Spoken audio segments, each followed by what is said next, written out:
اس کے اندر متوقع ہے۔ اس کے ساتھ ساتھ اسپیکر قومی اسمبلی اسد کیسر ڈیفینیٹلی جو اس کی صدارت کریں گے، پھر deputy speaker Qasim Suri, chairman senate Sadiq Sanjrani,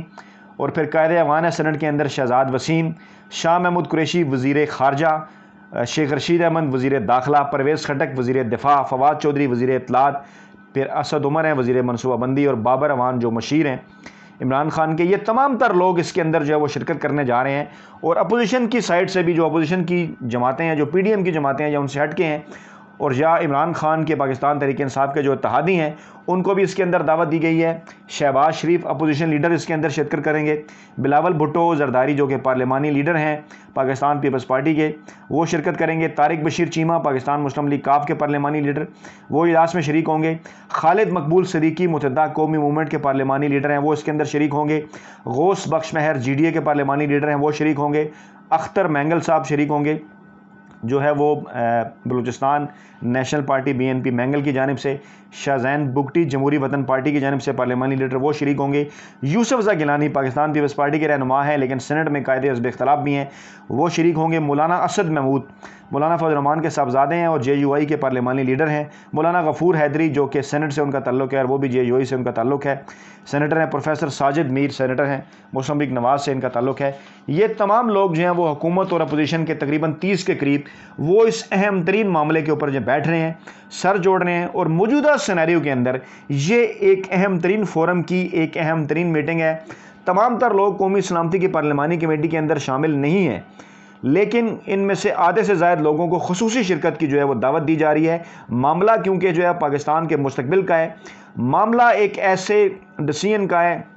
کہ جو عمران خان نے پاکستانی قوم کے بہاف پہ، جو پاکستانی قوم نے انہیں جو یہاں تک بھیجا، اقتدار دیا، انہیں ووٹ دیا، ان کے بہاف پہ انہوں نے لے لیا ہے۔ عمران خان نے انکار کیا ہے امریکہ کو پاکستان میں کسی قسم کے فوجی اڈے دینے سے۔ اس کے ساتھ ساتھ کشمیر میں جو جو ہے وہ تیزی سے بدلتی جو صورتحال ہے اس کے اوپر بھی جو ہے وہ بریفنگ دی جائے گی۔ سرحدوں کی اس وقت جو صورتحال ہے اس کے اوپر بریفنگ دی جائے گی۔ ملک کے اندر امن و امان اور یعنی اندرونی اور بیرونی جو ملک کی سیکورٹی کی صورتحال ہے اس کے اوپر بھی جو ہے وہ بریفنگ دی جائے گی، اور اس بریفنگ کے اندر یہ تمام تر حالات و واقعات سامنے رکھے جائیں گے ان تمام اپوزیشن جماعتوں کے، جو کہ پارلیمنٹ کے اندر مختلف جو ہے وہ سیٹیں جو ہے وہ عوام کی جانب سے مینڈیٹ لے کر پہنچے ہیں، اور عمران خان کے کہنے کے اوپر، عمران خان کے گرین سگنل دیے جانے کے بعد ان سب کو جو پاکستان کا سب سے بڑا پارلیمانی فورم ہے پارلیمنٹ، اس کے اندر جو ہے وہ تمام معاملات کے اوپر اعتماد میں لیا جا رہا ہے۔ یقیناً یہ ایک بہت بڑا دلیرانہ فیصلہ ہے،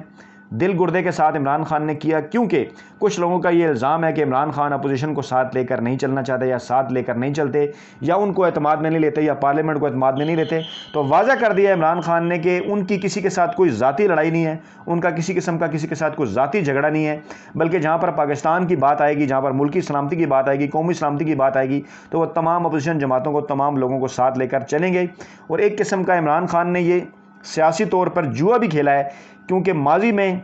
اس قسم کے فورم کے باوجود اپوزیشن کی جانب سے کوئی سپورٹ ملتی ہوئی نظر نہیں آئی، خاص طور پہ عمران خان کی حکومت کو۔ وہ بغض عمران میں گزشتہ 3 برسوں سے جو ہے وہ مبتلا ہیں، لیکن اس کے باوجود عمران خان نے بڑا دلیرانہ فیصلہ کرتے ہوئے ایک آخری جو ہے وہ چانس دینے کا اپوزیشن کو پھر فیصلہ کیا ہے، لیکن کسی قسم کا این آر او نہیں، کسی قسم کی کوئی ڈیل نہیں، کرپشن کے کیسز پہ کوئی سمجھوتا نہیں، احتساب کے اوپر کسی قسم کا کوئی سمجھوتا نہیں۔ یہ تمام تر چیزیں پہلے سے واضح کر دی گئی ہیں، اور کہا گیا ہے کہ آپ اعتراض کرتے ہیں کہ پارلیمنٹ کو اعتماد میں نہیں لیا جاتا یا آپ لوگوں کے ساتھ نہیں بیٹھا جاتا، تو آئیے پارلیمنٹ کے اس بڑے فورم کے اوپر ہم سب مل بیٹھتے ہیں، اور اس اجلاس میں آپ کے سامنے ساری چیزیں بھی رکھتے ہیں کہ پاکستان اس وقت کس قسم کے حالات سے گزر رہا ہے، اور کس قسم کے ڈیسیژن جو ہے وہ پاکستان کی قیادت اس کے حوالے سے لے رہی ہے، تاکہ اس کے اندر آپ اپنا ان پٹ بھی دے سکیں، آپ کے مشورے بھی آ سکیں۔ لیکن ایک بات بڑی اہم اور ضروری ہے کہ ان ساری چیزوں کے باوجود کہ جب یہ پتہ ہے کہ اپوزیشن کی جانب سے جو ہے بعض جو ہے وہ سازشیں بھی جو ہے وہ سامنے آئیں، کھلی بھی تھیں، ڈکی چھپی بھی تھیں، اور جو عالمی اسٹیبلشمنٹ کی قوتیں ہیں، جیسے میں نے پچھلی ویڈیو میں بھی ذکر کیا، وہ بھی جو ہے وہ مسلم لیگ نواز اور پیپلز پارٹی کو عمران خان کی حکومت کے خلاف استعمال کرنا چاہتی ہیں۔ تو اب ہوش کے ناخن لینے کا وقت ہے کہ یہ سیاسی جماعتیں بیٹھیں پارلیمنٹ کے اندر، اور ملک کی جو جمہوری آئینی اور قانونی حکومت ہے اس کے جو ہے وہ دست و بازو بنیں، اس کو جو ہے وہ مضبوط کریں، تاکہ ملک میں نہ صرف قومی سلامتی کے حوالے سے ایک زبردست پالیسی بنائی جا سکے، بلکہ اس کے بعد آئینی اصلاحات اور دیگر جو معاملات ہیں ان کا بھی راستہ جو ہے وہ کھل سکے. تو hope for the best. Imran Khan نے ایک جو ہے وہ چانس تو دے دیا اپوزیشن جماعتوں کو. اپوزیشن جماعتوں کو اس چانس سے جو ہے وہ فائدہ اٹھانا چاہیے تاکہ مل کر پاکستان کے اندر جو ہے وہ ایک جمہوری عمل ہے اسے مضبوط کیا جا سکے اور پاکستان نہ صرف خطے میں بلکہ عالمی سطح کے اوپر بھی ایک اہم ترین ملک جو ہے وہ اور ایک ترقی یافتہ ملک بن کر جو ہے وہ سامنے آ سکے. اپنا بہت خیال رکھیے گا, دعاؤں میں یاد رکھیے گا. نئی ویڈیو کے ساتھ جلد آپ خدمت میں حاضر ہوتے ہیں. اللہ نے کے بعد.